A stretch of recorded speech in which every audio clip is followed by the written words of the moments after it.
Student, स्वागत है आप सभी का आपके अपने YouTube channel successful life electrical engineering में। पिछले प्रैक्टिकल में हमने आपको क्या बताया था, ऑटो ट्रांसफार्मर स्टार्टर के द्वारा 3 फेज इंडक्शन मोटर को कैसे रन किया जाता है, यानी कि 3 phase squirrel cage induction motor को कैसे रन किया जाता है। तो आज हम जानेंगे कि जो हमारी 3 phase squirrel cage induction motor हमने यूज किया है उसको प्राइम मूवर के रूप में यूज करके डीसी शंट जनरेटर के द्वारा कैसे वोल्टेज डेवलप करेंगे। तो हमने क्या किया है, सबसे पहले जो हमारी इनपुट सप्लाई आई है उसको हमने क्या किया है, ऑटो ट्रांसफार्मर के इनपुट साइड पर दे दिया है और न्यूट्रल को न्यूट्रल से कनेक्ट कर दिया है। और यहाँ पे हमने क्या किया है, जो उसके आउटपुट है यानी कि लोड है उसको उठा करके हमने क्या किया है, 3 phase squirrel cage induction motor की तीनों वाइंडिंग के एक एक सिरे से कनेक्ट कर दिया है।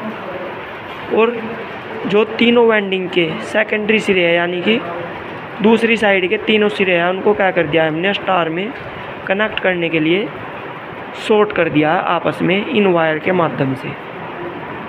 अब हम क्या करेंगे, जो हमने यूज किया है डीसी शंट जनरेटर, उसकी दोनों वाइंडिंगों को आपस में हम क्या करेंगे, शॉर्ट करेंगे, यानी कि आर्मेचर वाइंडिंग और फील्ड वाइंडिंग।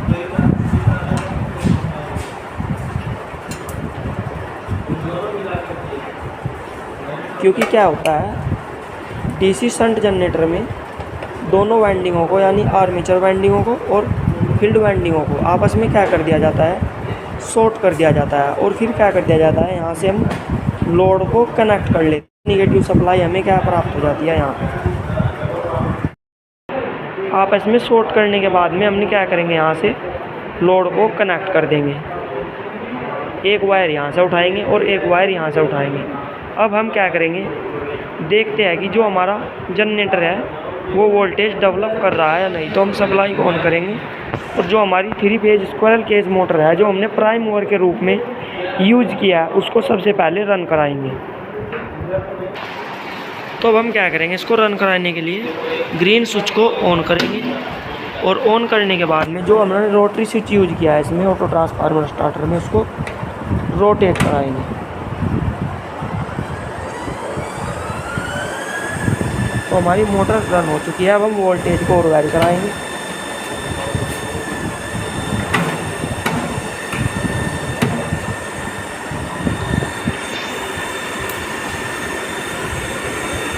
अब हम मल्टीमीटर के माध्यम से देखेंगे कि जो हमारा जनरेटर है वो कितनी वोल्टेज डेवलप कर रहा है यानी कि जनरेट कर रहा है। अब मल्टीमीटर को हमने क्या किया, सबसे पहले डीसी पे सेट कर लिया है। उसके बाद में हम यहाँ से इसको कनेक्ट करेंगे इसके पैरेलल में। तो आप देख रहे होंगे यहाँ पे जो हमारा जनरेटर है डीसी शंट जनरेटर वो लगभग 14 वोल्टेज यानी कि वोल्टेज डेवलप ही नहीं कर रहा है। क्योंकि जो हमारा प्राइम मूवर है वो किस डायरेक्शन में रोटेट कर रहा है, क्लॉक वाइज डायरेक्शन में रोटेट कर रहा है। तो अगर हम प्राइम मूवर को देखेंगे तो जो हमारा प्राइम मूवर है वो एंटी क्लॉक वाइज डायरेक्शन में रोटेट करना चाहिए। अगर आप जनरेटर को देखोगे तो जनरेटर आपका किस डायरेक्शन में रोटेट करना चाहिए, क्लॉक वाइज डायरेक्शन में रन करना चाहिए। तो अब हम क्या करेंगे, जो हमने प्राइम मूवर यूज किया है 3 phase squirrel cage induction motor, उसके हम क्या करेंगे, रोटेशन को चेंज करेंगे और फिर देखेंगे कि वोल्टेज कितनी डेवलप हो रही है। तो अब हम क्या करेंगे, सबसे पहले मोटर को ऑफ करेंगे और ऑफ करने के लिए सबसे पहले वोल्टेज को कम करेंगे।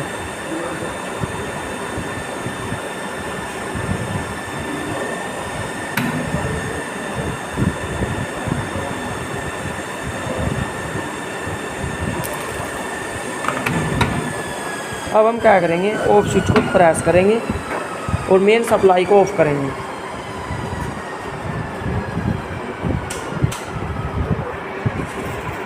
अब आप देख रहे होंगे क्योंकि हमने फ़िलहाल हमारा जो जनरेटर है वो क्या हो रहा है, बहुत टाइम ले रहा है रुकने में। आप देखेंगे दोबारा से रोटेट करके, अगर जो आपका जनरेटर है यानी कि रुकने में बहुत ज़्यादा टाइम ले रहा है, तो इसका मतलब कि वो वोल्टेज डेवलप नहीं कर रहा है। अगर वो रुकने में, जैसे ही आप प्राइम मूवर को बंद करेंगे और आपका जनरेटर जो आपने कपलिंग किया है वो कुछ ही टाइम के अंदर रुक जाएगा, कुछ ही सेकंड के अंदर, तो आपका जो जनरेटर है वो वोल्टेज डेवलप कर रहा है। यहाँ पे क्या हुआ है, बहुत टाइम लिया है इसने रुकने के लिए, आप देखेंगे।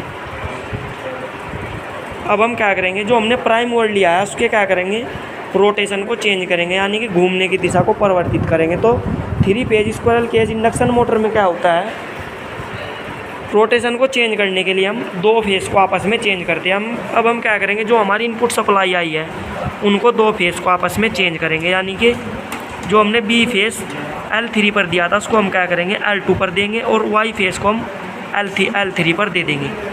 अब हम मोटर को दोबारा से रन करेंगे और देखेंगे कि अब हमारी जो डीसी शंट जनरेटर है वो वोल्टेज डेवलप करती है या नहीं।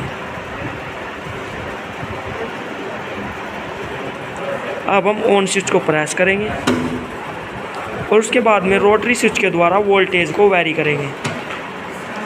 तो आप देखेंगे कि जो हमारी मोटर रन हो चुकी है और उसके द्वारा जनरेटर भी रन हो चुका है।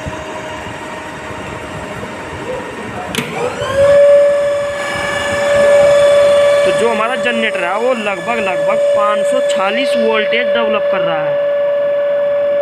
क्योंकि क्या हो रहा है, अब हमने जो प्राइम मूवर यूज किया है उसकी जो डायरेक्शन है एंटी क्लॉकवाइज है। अब हम क्या करेंगे, इसको ऑफ करेंगे, और जैसे ही इसको हम ऑफ करेंगे तो क्या होगा, ये कुछ ही सेकंड के अंदर रुक जाएगा। तो आज हमने जाना कि जो 3 phase squirrel cage induction motor के यूज़ करके